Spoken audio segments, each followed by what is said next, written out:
দর্শক, এই মুহূর্তে সবথেকে বড় খবর। দর্শক, ভাঙড়ে এই মুহূর্তে সবথেকে বড় খবর। ভাঙড়ে 2 নম্বর ব্লক, সেখানে আরাবুল শওকাতের বাহিনীর মধ্যে যুদ্ধ বেঁধে গেছে। দর্শক, এই মুহূর্তে সবথেকে বড় খবর, ভাঙড়ে আরাবুল এবং শওকাত মোল্লার মধ্যে গোষ্ঠীদ্বন্দ্ব, তৃণমূলের মধ্যে গোষ্ঠীদ্বন্দ্ব। এই মুহূর্তে সেই খবর আপনাদের দেখাবো। ভাঙড়ে 2 নম্বর ব্লকে যেহেতু পঞ্চায়েত সমিতি আরাবুল ইসলাম কিন্তু বেশ কয়েকদিন জেলে ছিল, আর জেল থেকে আসার পরে তিনি যে সমিতি যেখানে তার বসার ঘর রয়েছে সেটা নাকি শওকাত মোল্লা অনুগামীরা দখল করে ফেলেছে। মানে শওকাত মোল্লার নির্দেশে নাকি যে অভিযোগ দর্শক আরাবুল ইসলাম করছেন, তিনি বলছেন যে আমি জেলে যাওয়ার কারণে সেই জায়গাটা তারা দখল করে ফেলেছে। অর্থাৎ শওকাত বাহিনী নাকি সেই জায়গা দখল করে ফেলেছে। অর্থাৎ যে ঘরে তিনি বসেন পঞ্চায়েত সমিতি আর পঞ্চায়েত ভাঙড় 2 নম্বর ব্লকে, সেখান থেকে বসে মানুষের পরিষেবা দেওয়ার কাজ সেখান থেকে করে থাকে আর কি। আর সেখানে নাকি জেলে যাওয়ার কারণে সেই সুযোগে শওকাত মোল্লা সাহেবেরা সেই জায়গাটাকে দখল করে ফেলেছে। আর যখন জেল থেকে তিনি বাইরে এসছে আর কি, আসার পরে যখন জানাতে পদ, পঞ্চায়েত সমিতির পদ, তিনি পদে তো অবশ্যই রয়েছে, শাসক দলে রয়েছে, পদে রয়েছে। তিনি যখন সেই ঘরে আর কি বসতে গিয়েছে, রুমে বসতে গিয়ে, তখনই ঝামেলা বেঁধে গিয়েছে। তারপরে কিন্তু বেশ কয়েকদিন শান্তিতে ছিল। আর জানুয়ারির 1ম থেকে পতাকা উত্তোলনকে কেন্দ্র করে সেই থেকে আরাবুল আর শওকাতের মধ্যে একটি গোষ্ঠীদ্বন্দ্ব চলছিল। আর সেই গোষ্ঠীদ্বন্দ্ব এবার কিন্তু প্রকাশ্যে এসছে। আরাবুল ইসলাম যখন 2 নম্বর ব্লক সমিতিতে যিনি তখন গিয়েছেন, তারা যে ঘরে সেখান থেকে মানুষের পরিষেবা দেওয়ার জন্য যখন গিয়েছে, তখন নাকি শওকাত বাহিনী হামলা করেছে আরাবুল ইসলামের যে লোক রয়েছে তাদের উপর। দর্শক, মারাত্মক অভিযোগ, দলের মধ্যে ফাটল। তৃণমূল কংগ্রেস ভাঙড়ের প্রথমে জমি হারিয়েছে, তারপরে গোষ্ঠীদ্বন্দ্ব তৈরি হয়েছে, আর তারপরে তৃণমূলের লড়াই চলছে। দর্শক, সেই ছবি আপনাদেরকে দেখাবো। আরাবুল বাহিনী আর শওকাত বাহিনীর মধ্যে কুরুক্ষেত্র বেঁধে গিয়েছে। দর্শক, সেই ভিডিও আগে দেখুন, বাকি আমরা আলোচনা করব।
দর্শক দেখছিলাম ভিডিওটি, যে আরাবুল ইসলামের যে লোক মানে কর্মী আর কি, আর শওকত মোল্লা সাহেবের নাকি ওখানে সব কর্মী টর্মী রয়েছে। জানি না ক্যানিং থেকে কিভাবে সেখানে কর্মী টর্মী থাকে, আপনারা নিশ্চয়ই জানাবেন। আর দর্শক, যখন ঝামেলাটি হচ্ছিল, কথা কাটাকাটি চলছিল, তখন সেখানে দেখলাম কলকাতা পুলিশ সেখানে যে ভূমিকা পালন করেছে দর্শক, সেটা আর আমরা বলবো না, অবশ্যই কমেন্ট বক্সে আপনারা জানাবেন। যে ভূমিকা কলকাতা পুলিশ মানে পালন করেছে আর কি, সেটা দর্শক আমরা আর বলবো না। এটা বিরোধীদের ক্ষেত্রে হলে এই ভূমিকা পুলিশ পালন করতো না। যে ভূমিকা দর্শক পালন করছে পুলিশ, বিরোধীদের ক্ষেত্রে যদি হতো, এই ভূমিকা পুলিশ পালন করতো না। নিশ্চয়ই কি পালন করতো পুলিশ, কোন ভূমিকা পালন করতো, নিশ্চয়ই সকলে আপনারা অবশ্যই কমেন্ট বক্সে জানাবেন। যে যদি বিরোধীদের সঙ্গে আইএসএফ এর সঙ্গে যদি এই ঝামেলা তৃণমূল কংগ্রেস হতো, সেখানে পুলিশ কোন ভূমিকায় পালন করত, কোন ভূমিকা তারা পালন করত পুলিশ। গতকাল দর্শক এই ঘটনাটি ঘটেছে ভাঙড় 2 নম্বর ব্লকে, মানে নিজেদের মধ্যে গোষ্ঠীদ্বন্দ্ব, মানে তৃণমূলের মধ্যে গোষ্ঠীদ্বন্দ্ব।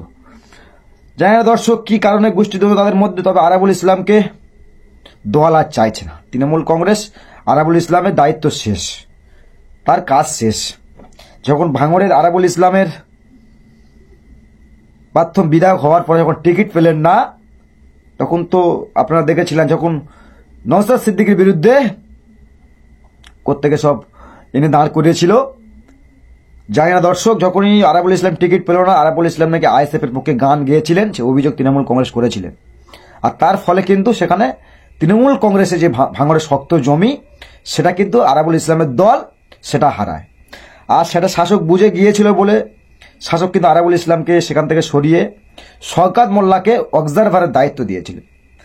আর যেই থেকে মানে আরাবুল ইসলামের অভিযোগ, শওকত মোল্লা সাহেব যেই থেকে অবজারভারের দায়িত্ব পেয়েছেন, একা একা নাকি মানে যে অভিযোগ দর্শক তৃণমূল কংগ্রেসের পক্ষ থেকে আরাবুলের পক্ষ থেকে আসছে, শওকত মোল্লা দায়িত্ব নেওয়ার পরে সেখানে নাকি অশান্তির শেষ নেই দর্শক। জানি না কিভাবে দল আরাবুল ইসলামকে সরিয়ে, তৃণমূল কংগ্রেসের মধ্যে আরাবুল ইসলামকে সরিয়ে শওকত সাহেবকে অবজারভারের দায়িত্ব দিলেন, সেটা তো তৃণমূল কংগ্রেসের কর্মীরা ভালো বলতে পারবেন। দর্শক, আমাদের প্রশ্ন এটা, একই দলের মধ্যে গোষ্ঠীদ্বন্দ্ব হয়েছে যেভাবে হচ্ছিল দর্শক, অ্যাকশন মানে পুলিশ কি ভূমিকা পালন করছে, নিশ্চয়ই আপনারা বলবেন। দর্শক কি বলবেন অবশ্যই কমেন্ট বক্সে কমেন্ট করবেন। আর চোখ রাখবেন আপনার কণ্ঠ, আপনাদের কণ্ঠ ইনসাফ টিভিতে। সকলকে অসংখ্য ধন্যবাদ।